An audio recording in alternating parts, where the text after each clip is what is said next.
प्रिय बच्चों, आज आपको इतिहास विषय में पाठ 4 आर्थिक विकास इसके विषय में अध्ययन करना है। आर्थिक विकास में आपको पंचवर्षीय योजनाओं के विषय में जानकारी दी जा रही है। पहले आपको 1 से 4 तक जो पंचवर्षीय योजनाएं हैं उनके उद्देश्य, कार्यक्रम, नीतियां आपको बताई गई हैं पहले से। आज हम 5वीं पंचवर्षीय योजना, 6वीं पंचवर्षीय योजना, इनके उद्देश्य और कार्यक्रम का अध्ययन करेंगे। 5वीं पंचवर्षीय योजना 1974 से 1979। उद्देश्य निर्धनता को दूर करना, देश को आर्थिक रूप से आत्मनिर्भर बनाना। ये 5वीं पंचवर्षीय योजना का मुख्य उद्देश्य था। आर्थिक रूप से देश मजबूत हो, आत्मनिर्भर हो और देश से निर्धनता दूर हो। इस लक्ष्य को ध्यान में रखते हुए जो कार्यक्रम निर्धारित किए गए उनमें पहला है राष्ट्रीय आय में वृद्धि लाना। राष्ट्रीय आय, बच्चों, राष्ट्रीय आय के बारे में पहले बताया गया है कि राष्ट्र भर के लोगों की, जो पूरे देश के लोगों की इनकम को, आय को जोड़ दिया जाता है तो वह राष्ट्रीय आय होती है। जितनी जनसंख्या है सबकी आय को जोड़ते हैं, उसको राष्ट्रीय आय। और कुल आय में पूरी जनसंख्या का भाग देते हैं तो प्रति व्यक्ति आय हो जाती है। तो ये राष्ट्रीय आय। राष्ट्र की आय कब बढ़ेगी? जब हर नागरिक की आय बढ़ेगी। देश के नागरिकों की, लोगों की आमदनी बढ़ेगी तो राष्ट्र की आय, आमदनी अपने आप बढ़ जाएगी। तो पहला कार्यक्रम था राष्ट्रीय आय में वृद्धि लाना। बड़ी मात्रा में रोजगार उपलब्ध कराना। दूसरा कार्यक्रम निश्चित किया गया कि अधिक से अधिक संख्या में लोगों को रोजगार मिले। रोजगार मिलेगा, काम काज मिलेंगे लोगों को तो आय आमदनी बढ़ेगी, और लोगों की आय आमदनी बढ़ेगी तो राष्ट्र की आमदनी बढ़ेगी। तीसरा पॉइंट है शिक्षा, पौष्टिक भोजन और पेयजल की आपूर्ति। शिक्षा, तरक्की विकास के लिए शिक्षा बहुत आवश्यक है।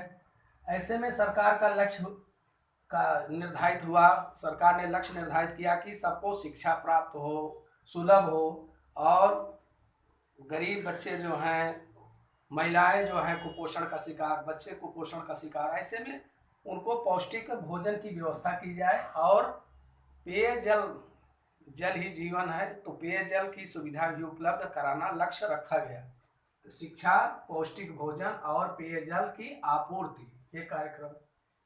चिकित्सा की सुविधाएं, ग्रामीण इलाकों में चिकित्सा सुविधाओं का बहुत अभाव था, तो ऐसे में चिकित्सा सुविधा लोगों को प्राप्त हो, उनके जो बीमारियां हैं इलाज उनका हो सके, लोगों को सरकारी हॉस्पिटल वगैरह में लोग नज़दीक जाकर प्राथमिक चिकित्सा केंद्र पर अपना इलाज करा सके, इसके लिए चिकित्सा सुविधाओं का उसमें प्रावधान किया गया।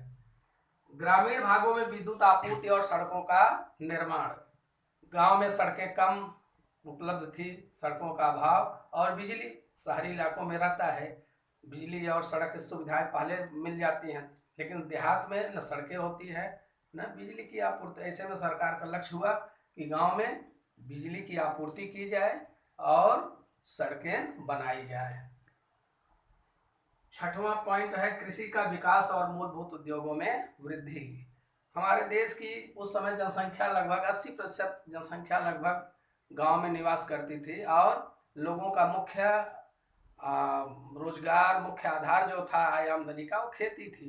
तो ऐसे में सरकार का लक्ष्य हुआ पंचवर्षीय योजना में खेती का विकास किया जाए और जो मूलभूत जरूरत के उद्योग हैं उनका विकास हो, जिससे लोगों को जरूरतमंद चीज़ें प्राप्त हो सकें। उत्पादन ज़्यादा होगा तो वस्तुएं सस्ती होंगी, और सस्ती होंगी, सुलभ लोगों को आसानी से कम दाम पर लोगों को मिलेगी और लोगों की आवश्यकताएं पूरी होंगी। तो ये 5वीं पंचवर्षीय योजना का उद्देश्य रहा। इसी के दौरान जो है 1977 में कांग्रेस की सरकार चली गई। 77 से 80 के बीच में जनता पार्टी की सरकार, उसने पंचवर्षीय योजना को स्थगित भी कर दिया, इसलिए श्रृंखलाबद्ध योजना चालू किया, और इस सब लक्ष्य को पाने में सफलता नहीं प्राप्त हुई। 6वीं पंचवर्षीय योजना 1980 से 85 इस समय देश की प्रधानमंत्री श्रीमती इंदिरा गांधी थी। इसमें भी श्रीमती इंदिरा गांधी थी, बाद में मोरारजी देसाई जनता पार्टी के शासन में प्रधानमंत्री रहे। तो इसलिए दो सरकारों के होने की वजह से सफलता नहीं प्राप्त हो पाई। छठी पंचवर्षीय योजना 80 से 85, 84 तक तो श्रीमती इंदिरा गांधी थी, एक साल जो है राजीव गांधी प्रधानमंत्री थे। इसमें दरिद्रता उन्मूलन और रोजगार उपलब्ध कराना इससे पंचवर्षीय योजना का मुख्य लक्ष्य था। पहले में भी वही था, दरिद्रता दूर करना। इसके लिए कार्यक्रम निर्धारित किया गया, विकास दर में वृद्धि करना, दरिद्रता और बेरोजगारी को कम करना, लोगों की गरीबी कैसे दूर हो और लोगों की बेरोजगारी जो है कैसे हल हो, उसके लिए सरकार पहल करेगी, इसका प्रावधान किया गया। छोटा परिवार पद्धति को प्रोत्साहन, लोगों को छोटा परिवार रखने के लिए प्रोत्साहित किया गया।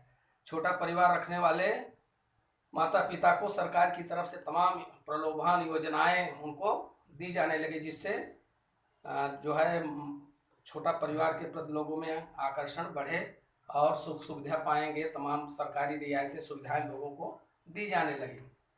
जनसंख्या वृद्धि पर नियंत्रण, इसको कंट्रोल करने के लिए तरह तरह से उपाय किए गए।